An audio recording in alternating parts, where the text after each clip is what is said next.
Kahal Kadosh Venichbad, comme à la du jour, une fois n'est pas coutume, nous allons répondre à une question qui nous est souvent posée, qui m'a été posée encore ce matin, savoir qu'est-ce qui justifie toutes les différences qui existent dans le domaine de la cacheroute entre, par exemple, la cacheroute du Bédine de Paris et la cacheroute qui est proposée par d'autres systèmes de certification de cacheroute. Alors, je dirais qu'il y a bien entendu plusieurs différences. Une qui est d'abord historique, ensuite une qui est sur le plan de l'analyse religieuse de ce que doit être la cacheroute, et enfin, il y a des différences dont on doit reconnaître qu'elles sont des différences également politiques, qui n'ont plus rien à voir avec véritablement la cacheroute. Et je vais essayer quand même de répondre très succinctement en disant pourquoi dans notre communauté, nous privilégions la cacheroute officielle du Bédine. Non pas par mépris pour les autres, loin de là, mais nous aimons à dire que ce qui caractérise la cacheroute du Bédine de Paris, c'est que précisément, d'abord c'est certainement l'une des plus anciennes du pays, et si ce n'est la plus ancienne, mais surtout, il y a une longue tradition de Talmidei Chachamim, de très haut niveau et dont le sérieux est absolument incontestable et qui en vérité n'est contesté généralement que par ceux qui sont dans la Torah de fraîche date.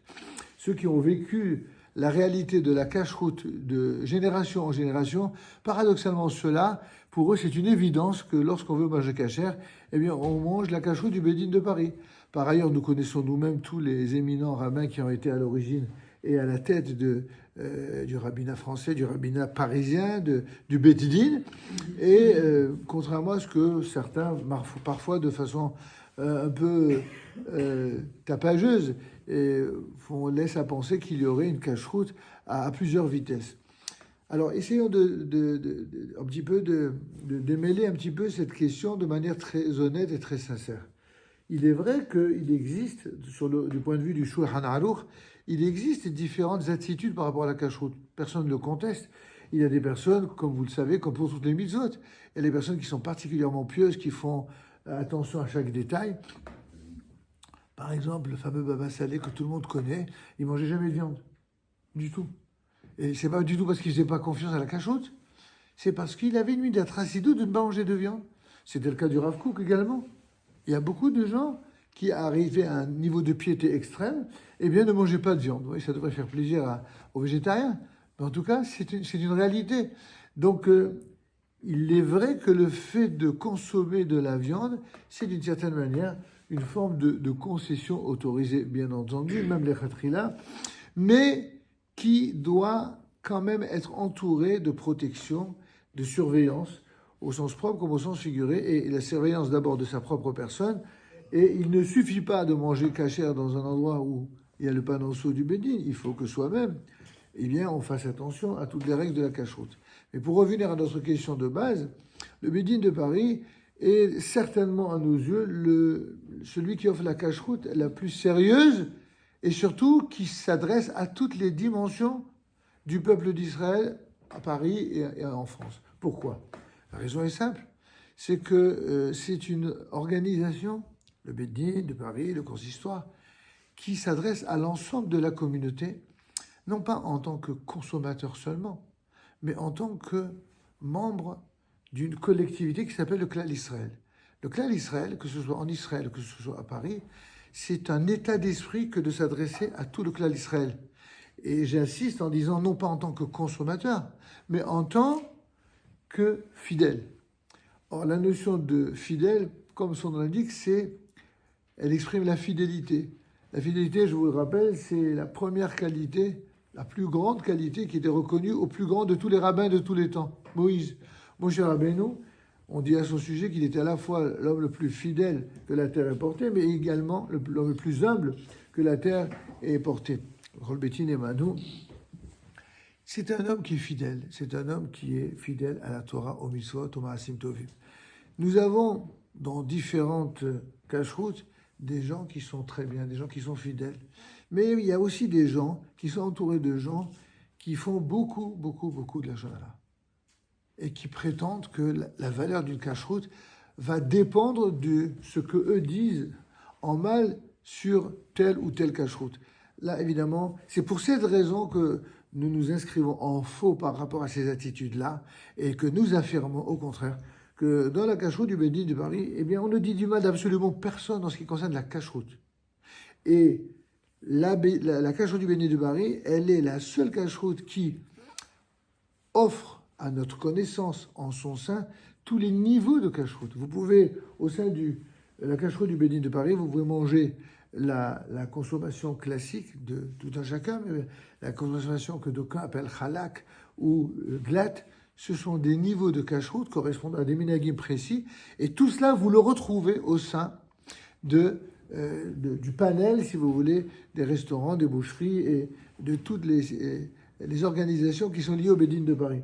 Et il y a un plus, et pour moi, qui est peut-être la chose la plus importante, en tout cas aussi importante que ce que nous venons de dire avant, c'est que je n'ai jamais entendu dire, ni du présent grand rabbin de Paris, ni de ses prédécesseurs, je n'ai jamais entendu dire qu'il ne faut pas manger là-bas parce que c'est pas cachère. Dès le moment où la cacheroute, elle est entre les mains d'autorités rabbiniques qui sont reconnues d'abord par leur propre maître et aussi par leur père, PAIRS, c'est-à-dire les autres rabbinim, eh bien, Baruch Hashem, nous avons de ce point de vue-là, en ce qui concerne le Bédine de Paris, et j'insiste vraiment pour cela, parce qu'il y a une tendance comme ça, vous savez, les mêmes raconteurs de choses pas toujours agréables dans les synagogues, ils répètent bêtement ce qu'ils entendent des petits débutants en Torah ou en halakha, qui connaissent apprennent de halachot, mais la première chose qu'on leur apprend, c'est quelle est la cacheroute qu'il ne faut pas manger. Cette attitude-là, elle est tout le contraire de la Torah que nous avons reçue de nos maîtres. Le Rambam Alav Shalom, il dit clairement dans une halakha, si quelqu'un il est invité à manger chez quelqu'un, s'il ne lui fait pas confiance dans la cacheroute, alors il n'a pas le droit d'accepter l'invitation. Mais s'il accepte l'invitation, alors il mange chez lui. Sinon, il ne faut pas. Et ça, c'est un bas à bas et de cacheroute, de la viande, mais aussi de cacheroute de la pensée et du comportement et du savoir-vivre. Si quelqu'un n'a pas confiance, il peut avoir des bonnes raisons pour cela. Dans ce cas-là, qu'il ait la délicatesse au moins de ne pas montrer à l'autre qu'il ne vient pas chez lui parce qu'il ne fait pas confiance à sa cacheroute. Ça, c'est une attitude que certains adoptent. C'est pas notre vision, c'est pas notre façon. Et c'est la raison aussi pour laquelle nous maintenons une fidélité totale à la cacheroute du Bédine de Paris, car c'est la cacheroute que l'on retrouve absolument dans tous les foyers, chez toutes les personnes qui sont vraiment pieuses. Maintenant, alors s'il en est ainsi, pourquoi certains font courir ces bruits? Là, je ne vais pas rentrer dans une marloquette idéologique, parce qu'il y a aussi une raison idéologique.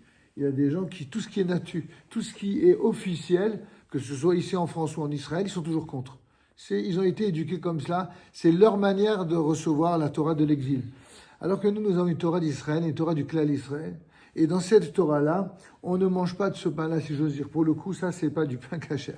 Et pour terminer enfin, il y a des raisons peut-être moins avouables, qui sont ni des raisons religieuses de halakha, ni des raisons idéologiques. C'est encore pire, si j'ose dire. Ce ne sont que des raisons économiques. C'est-à-dire qu'en privilégiant tel cacheroute par rapport à tel autre, alors c'est de nature à soutenir davantage les institutions de tel kollel, de tel yeshiva, avec tout le respect et la considération réelle et sincère que nous avons pour tous les kollelim, pour toutes les yeshivot.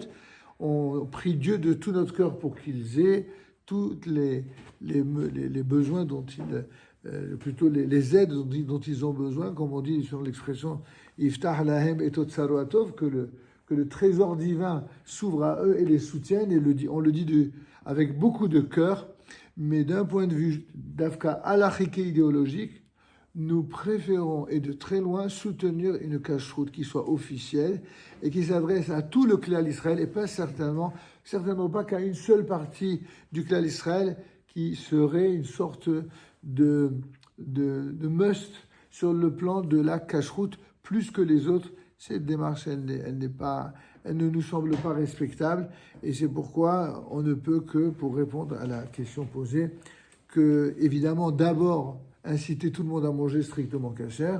Et si quelqu'un se pose la question de savoir eh bien, quel cache-route idéal il convient de suivre. En tout cas, c'est ce que nous donnons comme Hora'a, aussi bien pour les membres de notre communauté, de notre collège et de tous ceux qui, du monde entier, viennent dans notre communauté. C'est de leur dire, eh bien, prenez avec sérieux et avec, je dirais, avec un œil ouvert, les yeux fermés, ça n'existe pas, toujours avec les yeux ouverts, et bien, suivez la cache-route du Bénin de Paris, et vous serez, Bezat Hashem, assuré d'avoir une cache-route de première qualité, tant sur le plan de la halakha que sur le plan de la qualité même de la consommation. Amen.